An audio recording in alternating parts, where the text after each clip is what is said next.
बिस्मिल्लाहिर्रहमानिर्रहीम, अस्सलाम वालेकुम नाज़रीन, मैं हूं बाबर हयात और आप देख रहे हैं 24/7 उर्दू न्यूज पर होम एक्सपेंस के ताबुन से बाबर हयात शो। नाज़रीन, वर्ल्ड कप के हवाले से मोहम्मद आमिर के पास वापसी का आखिरी मौका है। क्या मोहम्मद आमिर इस मौके को अवेल करेंगे? मोहम्मद आमिर चाहते क्या हैं? मोहम्मद आमिर के फैंस ये जानना चाहते हैं कि क्या Mohammad Amir white ball cricket में कोई वापसी अब कर सकते हैं या नहीं कर सकते। बहुत सारे लोगों ने मुझे कमेंट्स किया है कि मोहम्मद आमिर के हवाले से बात करें। अभी बिलाल ने कमेंट किया था मेरी पिछली वीडियो के नीचे कि बाबर भाई मोहम्मद आमिर के हवाले से बात करें। तो जनाब, मैं अब आपको मोहम्मद आमिर के हवाले से जो लेटेस्ट अपडेट्स हैं मेरे सोर्सेज के जरिए, वो मैं आपके साथ आज के इस प्रोग्राम में शेयर करने जा रहा हूं। इंपॉर्टेंट एक और न्यूज भी है और वह है सरफराज अहमद को लेकर के। वर्ल्ड कप के हवाले से मिकी आर्थर ने इस हवाले से एक मुबहिम सा बयान दिया है और कंफ्यूजिंग सा। वो क्या सिनेरियो है, इसके ऊपर भी आज के इस प्रोग्राम में हम बात करने जा रहे हैं। हम बात करेंगे कि वहाब रियाज ने पाकिस्तान क्रिकेट बोर्ड को वर्ल्ड कप के हवाले से जो है वो मशवरा दिया है कि वर्ल्ड कप में पाकिस्तान को क्या करना चाहिए, खेलना चाहिए, नहीं खेलना चाहिए। और कुछ मशवरा उन्होंने इंडिया को भी दिया।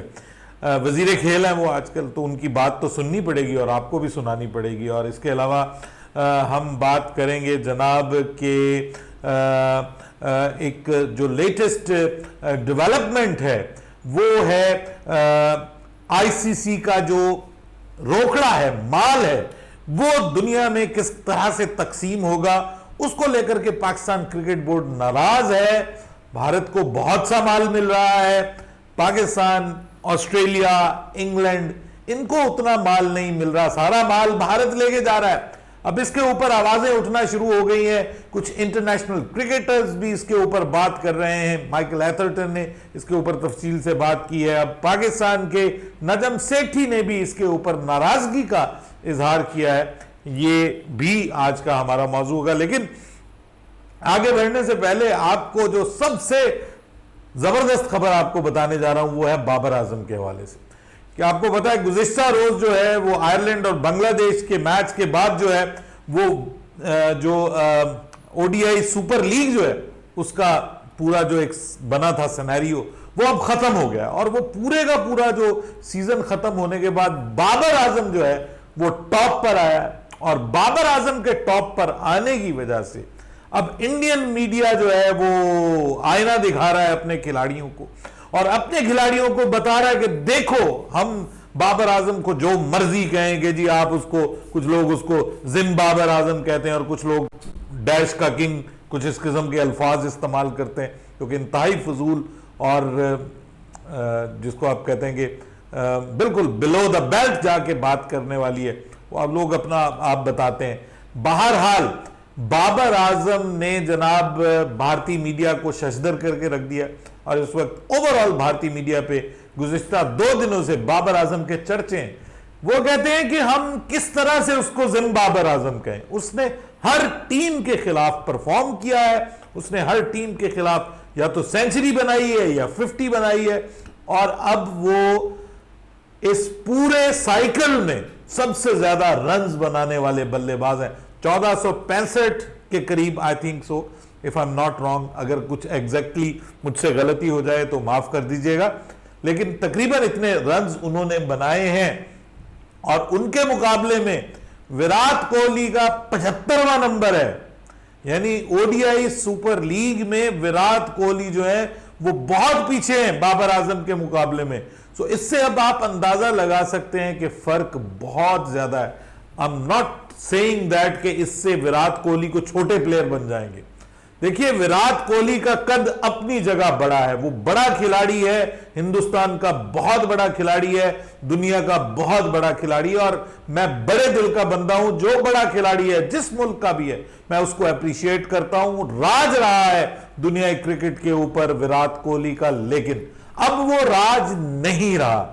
अब राज है बाबर आजम का। दुनिया क्रिकेट पे बाबर आजम का राज है, ओडीआई क्रिकेट के ऊपर खास तौर पे बाबर आजम का राज है। और इस राज ने भारतीय मीडिया में खलबली मचाई हुई है और इस वक्त भारतीय मीडिया में बाबर आजम टॉप ट्रेंडिंग है।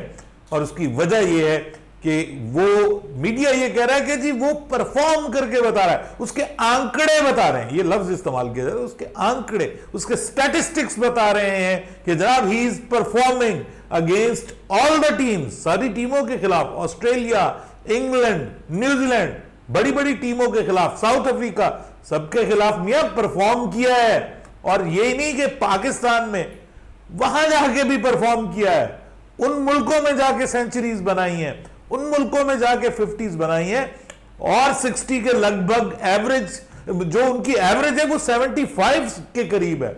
यानी ये जो है आपका सुपर लीग, इसमें Babar Azam highest average achieve करने वाले, अटेन करने वाले बल्लेबाज हैं। 75 से भी ज्यादा उनकी जो है वो एवरेज है, विच इज अमेजिंग। यानी हर मैच में उन्होंने 75 के लगभग स्कोर किया है। तो इससे अब आप अंदाजा लगा सकते हैं कि वहां क्या हालात होंगे। आप जो मर्जी कहिए, कुछ लोग उसको सेल्फिश कहते हैं, कुछ लोग उसको कहते हैं वो पर्सनल माइलस्टोन्स के लिए खेलता है, लेकिन बीइंग अ बैटर, बतौर एक बल्लेबाज, बाबर आजम का कोई सानी नहीं है इस वक्त दुनिया क्रिकेट में। वो नंबर 1 बल्लेबाज है। उसने सिर्फ रैंकिंग में प्रूव नहीं किया, बल्कि अब ये जो वर्ल्ड कप सुपर लीग है उसमें भी उसने प्रूव कर दिया है कि उस जैसा कोई नहीं है। सो ये जो इस वक्त सिनेरियो चल रहा है, इसके ऊपर मैंने मुनासिब समझा कि बात करें, क्योंकि ऑब्वियसली ये एक बड़ी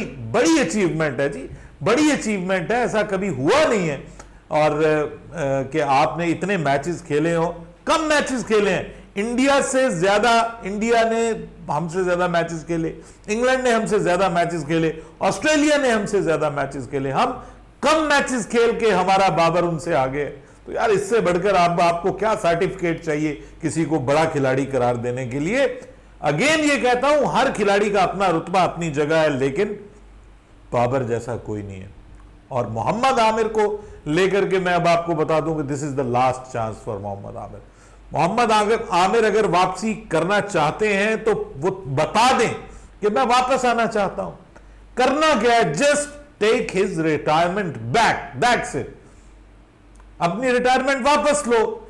अब अंदर ये सिचुएशन है, मुझे ये फील होता है कि बाबर आजम से मोहम्मद आमिर गारंटी चाहते हैं। वो कहते हैं कि ये ना हो कि मैं, जनाब मेरे साथ हाथ हो जाए, मैं अब रिटायरमेंट वापस भी ले लूं और उसके बाद मुझे कहा जाए कि अब आप परफॉर्म करें, अब आप जो है वो आके अपने आप को प्रूव करें कि आप इस काबिल हैं कि आप पाकिस्तानी टीम का हिस्सा बन सकते हैं, तो देन हम आपको सेलेक्ट करेंगे।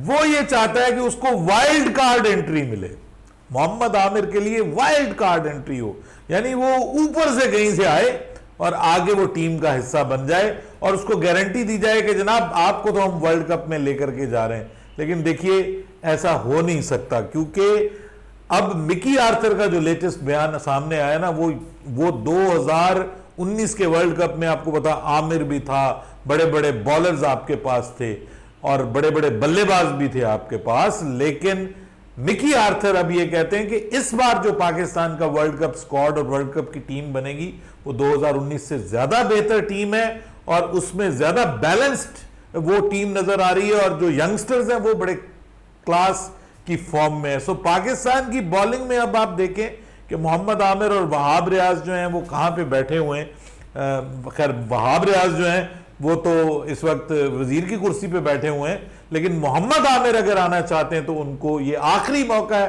कि मैं आपको बता रहा हूं, मुझे नहीं लगता कि इस वर्ल्ड कप के बाद मोहम्मद आमिर हमें कभी नजर आएंगे इंटरनेशनल क्रिकेट में। उनको अपनी अना को जरा नीचे लाना चाहिए।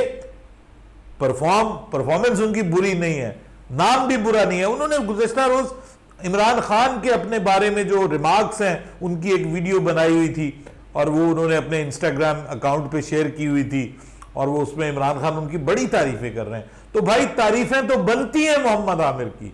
वाकई मोहम्मद आमिर जैसा बॉलर पाकिस्तान के पास पहले कभी नहीं आया था, लेकिन I am sorry to say that Mohammad Aamir ने रिटायरमेंट लेकर अपने कैरियर के ऊपर फुल स्टॉप लगाया। मोहम्मद आमिर को इस तरह से रिएक्टिव नहीं होना चाहिए था। खिलाड़ी इतना जज्बाती नहीं होता कि वो इस तरह से करे। मेरे ख्याल में रिटायरमेंट लेने का फैसला भी गलत था, और अगर उस वक्त उसने रिटायरमेंट लेने का फैसला किया था तो पीसीबी को उसी वक्त उसको समझाना चाहिए था। पीसीबी में भी आपको पता उस वक्त वकार और मिसबा थे, वो कह रहे थे चलो जाए जान छुटे, बच्चों को समझाना आसान है। तो वकार का भी इसमें बड़ा रोल है। बहरहाल अब आमिर को वापस आना है तो this is the last chance, otherwise it will be too late, बहुत देर हो जाएगी। वहाब रियाज कहते हैं कि पाकिस्तान को इंडिया में जाना चाहिए और इंडिया को पाकिस्तान में आना चाहिए। उन्होंने कहा कि सियासत को खेल से अलग कीजिए, क्रिकेट खेलिए, दोनों टीमों को क्रिकेट खेलनी चाहिए, क्रिकेट के मैदानों में सियासत नहीं होनी चाहिए। दूसरी जितनी भी गेम्स हैं, वहां की टीमें यहां पे आती हैं, यहां की टीमें वहां पे जाती हैं, बीमारी सिर्फ एक क्रिकेट में आगे पड़ जाती है। उसकी वजह यह कि इसमें ज्यादा पैसा इन्वॉल्व है, ज्यादा स्पॉन्सरशिप इन्वॉल्व है, ज्यादा व्यूअरशिप इन्वॉल्व है। ये एक पूरा जो है वो माहौल बन जाता है, और उस माहौल को पॉलिटिक्स के पॉइंट ऑफ व्यू से दोनों तरफ आई वुड से यूज किया जाता है। उधर बहुत ज्यादा यूज किया जाता है, लेकिन यहां भी किसी हद तक फिर ऑब्वियसली मजबूरन इस चीज को फिर अना का मसला बनाना पड़ता है, अना का मसला बनाना पड़ता है। बहरहाल पाकिस्तान क्रिकेट बोर्ड नाखुश है आईसीसी से। उसकी वजह यह है कि आईसीसी ने को 36% से ज्यादा हिस्सा जो है वो अपने रेवेन्यू का $600 मिलियन जो थे उसका 36% से ज्यादा हिस्सा जो है वो कहा है कि भारत को मिलेगा 2023 से 2027 तक, जो कि hundreds of millions of dollars बनता है। अब दूसरी टीमों के हिस्से में क्या आ रहा है जी? वो जी एक टीम के हिस्से में आई थिंक को 7% आ रहा है, इंग्लैंड के हिस्से में, ऑस्ट्रेलिया के हिस्से में आई थिंक को 6% समथिंग आ रहा है, पाकिस्तान के हिस्से में को 5% समथिंग आ रहा है, और सबसे कम अफगानिस्तान के हिस्से में आ रहा है जो कि कोई 1 पॉइंट समथिंग है। और जो 11% टोटल का 11% जो है ना, वो ये जो बेचारे नेपाल जैसे और अभी जो फुल कंट्रीज नहीं है, इनको बेचारों को मिल रहा है। और सारा पैसा बड़े मुल्क ले गए, और छोटे मुल्क जो हैं जिनकी क्रिकेट को पैसे की जरूरत है तो वो उनको कुछ मिल नहीं रहा। माइकल अथर्टन ने वेस्ट इंडीज के हवाले से बात की है कि छोटे छोटे जजीरे हैं, उनके पास इतना पैसा नहीं है, इतनी स्पॉन्सरशिप नहीं है। अगर आपने स्पॉन्सरशिप की बेस के ऊपर आईसीसी का रेवेन्यू देना है तो फिर आप क्रिकेट को ताले लगा दीजिए, क्रिकेट को बंद कर दीजिए, क्योंकि जो छोटे मुल्क हैं वो गरीब से गरीब तर होते जाएंगे, उनके बोर्ड्स गरीब से गरीब तर होते जाएंगे, और ये जो बड़े मुल्क हैं ये जो है वो अमीर से अमीर तर होते जाएंगे। अब इसके ऊपर पाकिस्तान क्रिकेट बोर्ड के नजम सेठी ने भी आईसीसी से जो है वो रिजर्वेशन शो किए हैं। उनका मानना है कि जी आप हमें इतने कम पैसे दे रहे हैं, जबकि हमारे और इंडिया के मैच की वजह से तो आईसीसी सबसे ज्यादा पैसे कमाता है, सबसे ज्यादा रेवेन्यू होता है आईसीसी को।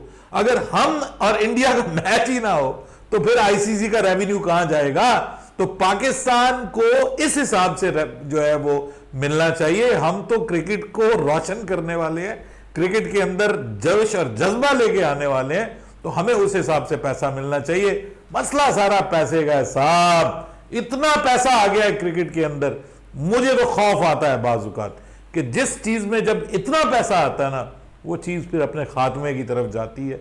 उससे बढ़कर फिर उसमें कुछ और होता नहीं है, करप्शन होती है, अपने दोस्तों यारों को नवाजा जाता है, ठीक है, और इस तरह के मामलात होते हैं। सो क्रिकेट का जो सिलसिला है मेरे ख्याल में वो ये देखना पड़ेगा। सरफराज के हवाले से जाते जाते बता दूं, इंपॉर्टेंट अपडेट है, मिकी आर्थर कहते हैं कि कंफर्म नहीं है कि वो पाकिस्तान टीम का हिस्सा होंगे। सो मुझे ऐसा लगता है कि उन्हें भी थोड़ा सा अंदाजा हो गया है कि बाबर आजम को साथ लेकर के चलना है, और बाबर आजम के मशवरे से ही सब कुछ तय होगा। सो अकेले वो कोई फैसला करने के लिए तैयार नहीं है। उन्होंने कहा ये कंफर्म नहीं है, अलबत्ता ये उन्होंने जरूर कहा कि ये पॉसिबल है, ये नहीं है कि ये इम्पॉसिबल है, लेकिन that is not sure at the moment. और सरफराज को वैसे मैं समझता हूं कि पाकिस्तान के स्क्वाड का हिस्सा होना चाहिए, भले आप उसको रिजर्व के तौर पे रखें, पीछे रखें, क्योंकि मोहम्मद रिजवान अगर खुदा ना खास्ता आपका मेजर विकेट कीपर इस बड़े टूर्नामेंट में अनफिट हो जाता है, इवन अभी आप देखिए एशिया कप है, लंबी क्रिकेट है, अगर खुदा न खास्ता अनफिट हो जाता है तो आपके वर्ल्ड कप में आप वही मामला बनेगा कि शाहीन अनफिट हो गया तो आपका वर्ल्ड कप गया, हारिस अनफिट हो गया तो आपका वर्ल्ड कप गया। आपको हर बॉलर का भी एक एक बैकअप चाहिए, आपको हर पोजीशन का भी एक एक बैकअप चाहिए, ओपनर्स भी बैकअप में आपको चाहिए, आपको विकेट कीपर्स भी बैकअप में चाहिए। एंड अगर आप समझते हैं कि आपको एक स्ट्रांग और तगड़ा बैकअप विकेट कीपर चाहिए तो वो सरफराज के अलावा और कुछ नहीं है। अपनी राय दीजिएगा कमेंट सेक्शन में। बाबर हयात को इजाजत दीजिएगा। अल्लाह हाफिज।